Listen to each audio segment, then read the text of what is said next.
अस्सलाम वालेकुम everyone, welcome back to my channel. उम्मीद करती हूँ कि आप सब बिल्कुल खैरियत से होंगे और आप सबकी दुआओं की वजह से अल्हम्दुलिल्लाह हम लोग बिल्कुल ठीक हैं। आज का जो व्लॉग है वो मैंने शुरू किया है सुबह से। आज मैं आपके साथ शेयर करूँगी अपनी मॉर्निंग टू नाइट रूटीन कि पूरे दिन में हमने क्या क्या किया, वो सब कुछ मैं आपके साथ शेयर करूँगी। और अगर आप लोगों को मेरे व्लॉग अच्छे लगते हैं तो मेरे व्लॉग को लाइक कीजिए, चैनल को सब्सक्राइब कीजिए और शेयर कीजिए मेरे व्लॉग्स और वीडियोस को, ताकि मुझे मोटिवेशन मिले और मैं इसी तरह से ही वीडियोस बनाती रहूँ। और ये व्लॉग मैंने स्टार्ट किया है सुबह से। बिल्कुल सुबह सुबह का टाइम तो ये नहीं है, सुबह मेरे हस्बैंड जा चुके हैं ऑफिस, उसके बाद का टाइम है ये। और ये तकरीबन 10-11 बजे का टाइम है। मैं यहाँ बना रही हूँ नाश्ता।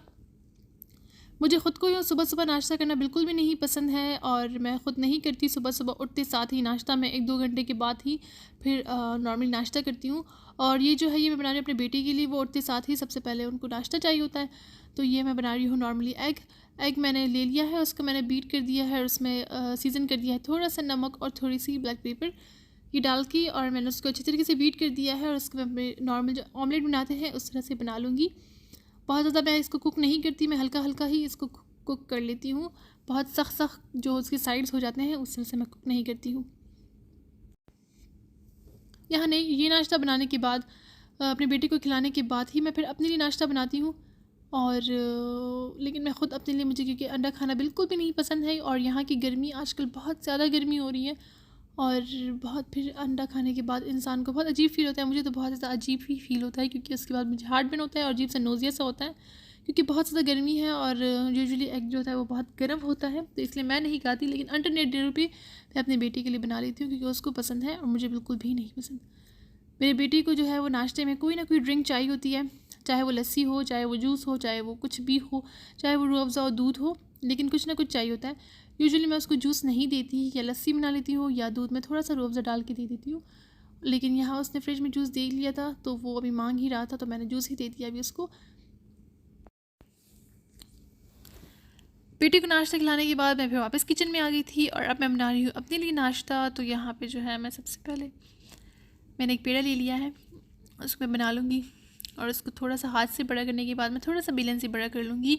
और फिर उसको थोड़ा सा ही बड़ा करने के बाद हम इसमें स्टफ़िंग करेंगे। आज हम स्टफ़ पराठा बना रहे हैं, मैं अपने लिए स्टफ़ पराठा बना रही हूँ।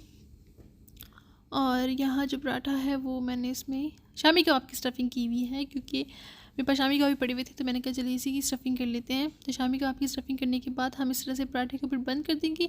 मैं एक ही पेड़े वाला जो पराठा होता है वो बना रही हूँ, क्योंकि शामी कबाब का जो स्टफ़िंग होती है तो ये तो सूखी सूखी होती है, इसको इतना निकलने का या फटने का पराठे का इतना चांसेस नहीं होते हैं। तो बस अब मैं यहाँ पे तवे के नीचे भी आग लगा लूँगी ताकि वो भी गर्म हो जाए। और इसके पराठे की सारी साइड्स को आपने बिल्कुल अच्छे तरीके से सील कर देना है कि कहीं से भी स्टफ़िंग ना निकले। उसके बाद यहाँ से पेड़ा बनाने के बाद हम इसको बेल लेंगे और इसको ऐसे बेलेंगे कि जितनी भी ये स्टफ़िंग है वो इक्वली सारे साइड्स पे बिल्कुल अच्छी तरीके से हो जाए। एक तरफ मोटा या एक तरफ पतला ऐसे बिल्कुल भी ना हो। और बिल्कुल अच्छी तरीके से मैं इसको बेल रही हूँ। और बस इसको बेलने के बाद फिर हम बस इसको तवे पे डाल देंगे और नॉर्मली बना लेंगे। वरना तो अगर आप स्टफ़िंग इस तरह से स्टफ़ पराठा नहीं बनाते हैं तो वो तो नॉर्मल पराठा बना के उसके बाद साथ हम शामी कबाब भी खा सकते हैं। लेकिन आज मेरा दिल चाह रहा था कि मैं स्टफ़ पराठा खाऊं और स्टफ़िंग मेरे पास सिर्फ शामी कबाब की थी, तो यहाँ पे मैं वही बना रही हूँ अपने लिए।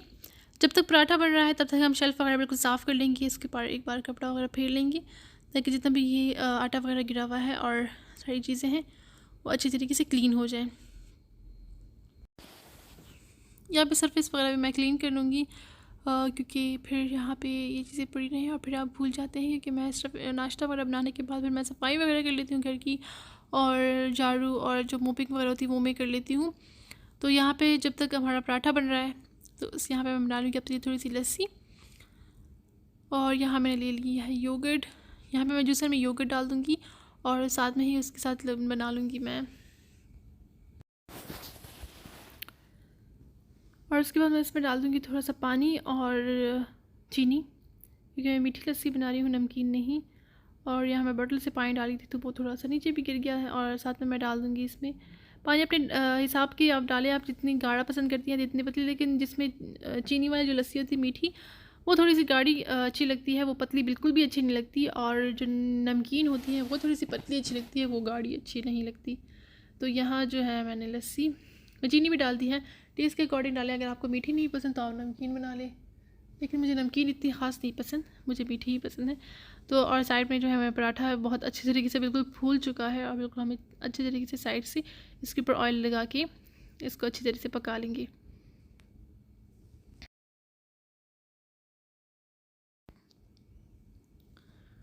और यहाँ जो है हमारा नाश्ता बिल्कुल तैयार है। यहाँ जो मैंने पराठा है वो बिल्कुल अच्छी तरीके से मैंने इसको पका लिया है, और साथ में लस्सी भी बन गई है। इसको भी हम लोग ग्लास में सर्व कर लेंगे और हम लोग इंजॉय करेंगे अपना नाश्ता। नाश्ता अल्हम्दुलिल्लाह हमने कर लिया है। और उसके बाद फिर मैं यहाँ पे आ गई थी बेड वगैरह ठीक करने के लिए, और क्योंकि ये काम अगर हो जाए तो फिर घर आपका सही लगता है, लेकिन अगर जब तक ये चीज़ें ना उठी हुई हों, कंबल्स वगैरह और तकिया वगैरह ठीक ना हुए हों, तो बहुत ही अजीब सा लगता है। मुझे तो बहुत अजीब लगता है, पूरा घर ही बंदे का अजीब बिखरा बिखरा ही लगता है। तो अब जो कंबल्स वगैरह है यहाँ मैं फिर उनको उठा लूँगी।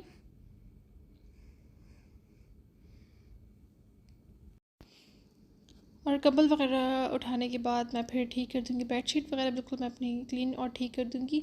और मैं बेडशीट बहुत जल्दी क्लीन चेंज करती हूँ। आज मैं नहीं चेंज करनी क्योंकि अभी साफ़ है, और मेरी बेडशीट 3 से 4 दिन ज़्यादा बेड पे नहीं रहती, क्योंकि बहुत ज़्यादा गंदी हो जाती है, पता नहीं क्यों।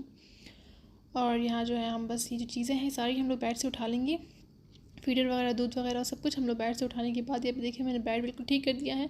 और अभी बेड मैंने ठीक किया ही नहीं था कि मेरी बेटी वगैरह टॉयज़ वगैरह सब कुछ वो वापस से ले आया है बेड में रखने के लिए। यहाँ पे मैं बना रही हूँ, यहाँ पे इवनिंग के टाइम हो गया है, तकरीबन 5:30-6 बज गए थे, और मेरे भाई आ गए थे, तो उनके लिए मैं अभी बना रही थी लोडेड फ्राइज़। तो सबसे पहले जो है मैंने चिकन ले लिया है। चिकन को मैंने एक पैन में, कढ़ाई में डाल दिया है। उसके ऊपर मैंने डाल दिए हैं क्यूब में बिल्कुल बोनलेस चिकन है वो मैंने काट दिया है बिल्कुल क्यूब छोटे छोटे क्यूब्स में। और उसमें मैंने डाला है black pepper, salt, red chilli powder, और ये चिकन टिक्का मसाला। चिकन टिक्का या तंदूरी, आप इन दोनों में से कोई भी डाल सकते हैं। और यहाँ जो साथ में है मैंने डाल दिया है विनेगर। और उसके बाद मैं भी ऐड करूँगी इसमें थोड़ा सा केचप, थोड़ी सी स्वीटनेस के लिए मैं इस पर केचप डाल रही हूँ। और इसके बाद पहले ये सब चीज़ें आपने मिक्स कर देनी है, उसके बाद ही आपने फ्लेम ऑन करना है। पहले ही फ्लेम ऑन करके चीज़ें नहीं डालनी है। तो यहाँ मैंने चीज़ें वगैरह डाल दी हैं, तो फिर मैं फ्लेम ऑन करके इसको मिक्स करूँगी जब तक नीचे से जो हमारा पैन है वो गर्म हो रहा है। फिर उसके बाद आपने इसको, जो चिकन है उसको चिकन के ही पानी में आपने इसको पकाना है। इसमें एक्स्ट्रा पानी वगैरह आपने कुछ भी नहीं डालना है। अब इनको अच्छी तरीके से हम लोग मिक्स कर देंगे, ताकि सारी चीज़ें जो है वो चिकन जो है वो कोट हो जाए और सारी चीज़ें मिक्स हो जाए।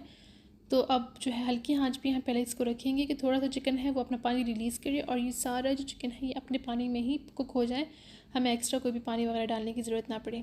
फिलहाल आग जो थी वो मैंने तेज़ की हुई थी ताकि पैन गर्म हो जाए। उसके बाद मैंने स्लो कर दी है, और ये देखिए चिकन जो है वो तकरीबन हाफ़ डन है, क्योंकि अपने ही पानी में ये कुक हो गया था। मैंने इसमें एक्स्ट्रा पानी नहीं डाला है। और इसको बिल्कुल अच्छे तरीके से बिल्कुल ड्राई करके आपने कुक करना है। बिल्कुल भी ऐसे नहीं करना कि ये थोड़ा सा गीला गीला हो, इसको बिल्कुल ड्राई करके ही मैंने कुक किया था।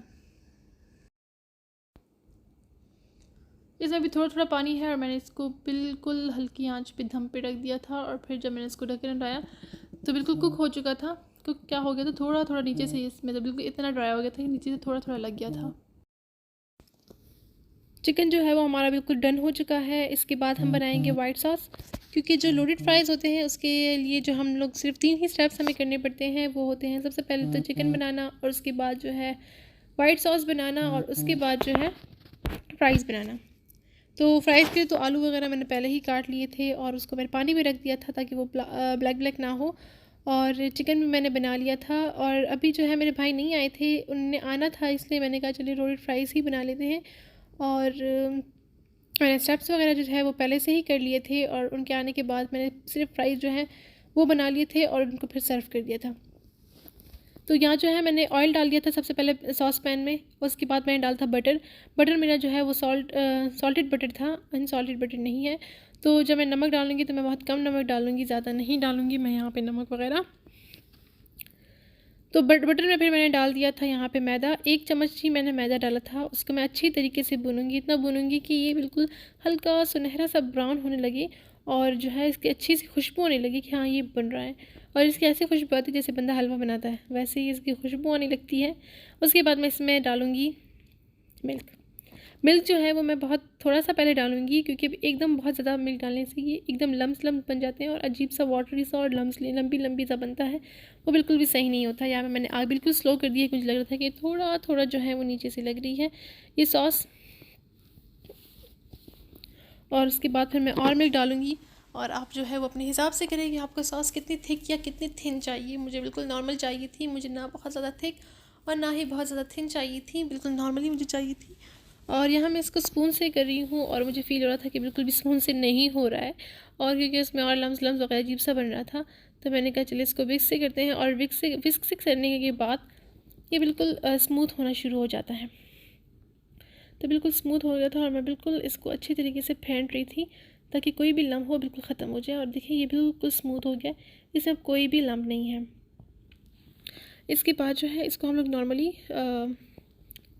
सीज़न कर लेंगे। नमक मैंने इसमें थोड़ा डाला है क्योंकि हमारा जो बटर था उसमें भी नमक था, तो और उसके बाद मैंने इसमें ब्लैक पेपर डाल दिया है। इसको जब मैं स्पून से मिक्स कर रही थी तो ये एकदम ब्लैक पेपर के लम्स बन गए थे, तो फिर मैंने उसको अच्छी तरीके से विस्क से ही मिक्स कर दिया था ताकि बिल्कुल ये लम्स ना बने। तो देखिए अच्छी तरीके से जो ब्लैक पेपर है वो सारे सॉस में अच्छे तरीके से मिक्स हो गई हैं। उसके बाद जो है मैं यहाँ पे डालूँगी क्रीम चीज़, और अगर आपके पास नॉर्मल चीज़ है आप नॉर्मल चीज़ डाल दें, और अगर क्रीम चीज़ है तो क्रीम चीज़ डाल दें। क्रीम चीज़ से बहुत ही अच्छा सा टेस्ट आता है। तो यहाँ जो है मैंने क्रीम चीज़ डाली, तकरीबन भरना 1 चम्मच मैंने फुल भर के डाला था। और इसको भी मैं विस्क की मदद से ही अच्छी तरीके से इसमें मिक्स करूँगी, क्योंकि इसके भी लम्स बन जाते हैं और वो बिल्कुल भी किसी चीज़ में डालने से, क्योंकि ये बहुत ज़्यादा थिक होता है और हमारा सॉस जो है वो बहुत ज़्यादा थिक नहीं है। अगर हमारा सॉस भी थिक होता, ये भी थिक होता, तो ये अच्छी तरीके से एक दूसरे में मिक्स हो जाते। लेकिन क्योंकि हमारा जो सॉस है वो बहुत ज़्यादा थिक नहीं है, वो नॉर्मल है, और जो क्रीम चीज़ है वो बहुत थिक था, और इससे बहुत ही अच्छा क्रीमी सा टेस्ट आता है, चीज़ी सा और क्रीमी मिक्स सा टेस्ट आता है। यहाँ पे मैंने इसको टेस्ट कर लिया था कि नमक, ब्लैक पेपर वगैरह सब कुछ ठीक है। और उसके बाद जो है हम इसमें डालेंगे चीनी। थोड़ी सी चीनी मैं बिल्कुल हल्की सी डालती हूँ वाइट सॉस में, क्योंकि थोड़ी सी अच्छी लगती है। और इसके बाद में फिर डालेंगे ऑरिगानो। ऑरिगानो से लाजमी डालें, क्योंकि ऑरिगानो से बहुत अच्छा टेस्ट आता है वाइट सॉस वगैरह का। और वाइट सॉस में तो मोस्टली डाले ही जाते हैं ये ऑरिगानो वगैरह। ये सब डालने के बाद जो है मैंने अच्छे तरीके से विस्क कर लिया है, और जो आँच है वो मैंने बिल्कुल हल्की रखी है, क्योंकि अभी चीनी डालने से भी थोड़ा सा जो है थिन होने लगेगा। लेकिन देखिए बिल्कुल ये जो सॉस है वो बिल्कुल अच्छा सा, बिल्कुल लम फ्री सा हमारा सॉस बन के रेडी हो गया है।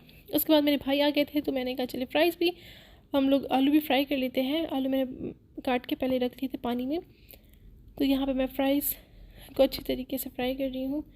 तो बिल्कुल आपने बहुत तेज़ आंच पे नहीं करने हैं, हल्की आंच पे आपने इसको, हल्के नहीं मीडियम लो पे आपने करना है, ताकि अच्छे तरीके से ये हो। और इसमें बिल्कुल भी मतलब ये बिल्कुल सॉफ्ट से ना हो, थोड़ी सी क्रिस्पी से ये हो तो बहुत अच्छी लगती हैं। अब मुझे यहाँ पे बिल्कुल भी जो रोटेड फ्राइज़ के ऊपर ब्राउन अनियन होते हैं वो बिल्कुल भी नहीं पसंद, मैं तो बिल्कुल भी नहीं डालती। यहाँ मैंने जो है आलू डाल दिए थे प्लेट में, और उसके ऊपर मैं यहाँ पे चिकन डाल रही हूँ। चिकन डालने के बाद यहाँ पे हम सॉस डाल देंगे, और देखिए सॉस बिल्कुल भी नहीं, लेकिन ये थोड़ी देर बाद जब ठंडा होने लगा था तो ये फिर और थिक होने लगा था। और उसके बाद फिर हम इसमें डाल देंगे यहाँ पे जो है जैलपीनो, वो हम इसमें डाल देंगे। इसका बहुत ही अच्छा टेस्ट आता है, ये बहुत ही यमी लगते हैं। और देन इसके ऊपर हम लोग डाल देंगे ऑलिव्स भी बहुत ज़्यादा अच्छे लगते हैं। तो लोडेड फ्राइज़ वगैरह खाने के बाद हम लोग जा रहे थे बाहर, हमें वैसे भी बाहर जाना था। तो यहाँ पे मेरे भाई भी थे, मेरे हस्बैंड थे, मैं और मेरा बेटा, हम चारों बाहर जा रहे थे। हम आ गए पहले सब्ज़ी मंडी से हम लोगों ने पहले सब्ज़ी वगैरह ले ली थी। हमें जब सब्ज़ी लेनी हो ज़्यादा वीकली या 2 वीक्स के लिए हमने लेनी हो, तो हम लोग यहाँ से आके ले लेते हैं, क्योंकि यहाँ अच्छी मिल जाती है और होती भी बहुत फ्रेश है। तो ऐसे यार जो सब्ज़ी वगैरह थी वो हमने ले ली थी, और फिर उसके बाद हमने जाना था डिनर करने, क्योंकि यहाँ हम लोग अच्छा खासा हमारा टाइम लग गया था, और फिर हमें जाना था डिनर करने। और यहाँ हम लोग आए थे ग्रीन सिटी, और क्योंकि अभी बहुत लेट हो रहा था, तकरीबन ये 11:30-12 बजे का टाइम था, क्योंकि 7 बजे तो हमने लोडेड फ्राइज़ खाए। उसके बाद फिर हम लोग निकले, फिर हम लोग ने सब्ज़ी वगैरह ख़रीदने में और फिर टाइम लगता है, तो वो हम सब ने किया। फिर हम आ गए ग्रीन सिटी। अच्छा, यहाँ पे जो है ये लोग पहले ये सूप सर्व करते हैं, ये तो बिल्कुल पानी पानी सूप ही होता है, लेकिन इसका टेस्ट बहुत अच्छा होता है। और ये जो होता है बिल्कुल यखनी टाइप ही होता है, लेकिन ये स्पाइसी होता है। इस बार जब हम लोग गए थे बिल्कुल भी स्पाइसी नहीं था, लेकिन वैसे ये बहुत ज़्यादा स्पाइसी होता है। और अगर भूख ना भी लगी हो, इसको पीने के बाद इंसान को एकदम भूख लगना शुरू हो जाती है। मैं इसको इसमें लेमन डाल के ही इसको खाती हूँ या पीती हूँ, क्योंकि ये बहुत ज़्यादा टेस्टी लगता है। और ये था हमारा डिनर, और ये आ गया है, ये बहुत ही यमी है। ये था ब्लैक पेपर चारकोल, और ब्लैक पेपर चारकोल ही हमें ऑर्डर किया था। हम लोग यहाँ जब भी आते हैं तो हम लोग मोस्टली यही ब्लैक पेपर चारकोल ही हम लोग ऑर्डर करते हैं। हम लोगों ने और चीज़ें भी ट्राई की है, लेकिन और चीज़ें हमें बिल्कुल भी अच्छी नहीं लगी। एक बार हम लोगों ने फ़िश चिली ट्राई किया था, वो बिल्कुल भी अच्छा नहीं था। और एक बार ग्रीन पेपर किया था, वो भी बहुत ज़्यादा ही स्पाइसी था। तो ये जो है ये सबसे अच्छा होता है ब्लैक। अल्हम्दुलिल्लाह डिनर करने के बाद हम लोग बस अब जा रहे हैं घर, और ये था मेरा आज का व्लॉग। उम्मीद करती हूँ कि आपको पसंद आया होगा, और अगर आपको पसंद आया है तो मेरे व्लॉग को लाइक करिए, चैनल को सब्सक्राइब करिए, और जो मेरे वीडियोस हैं उनको शेयर करिए। मैं इंशाल्लाह आपसे मिलूँगी अगले वीडियो में। तब तक अल्लाह हाफ़िज़, अपना बहुत सारा ख्याल रखिए।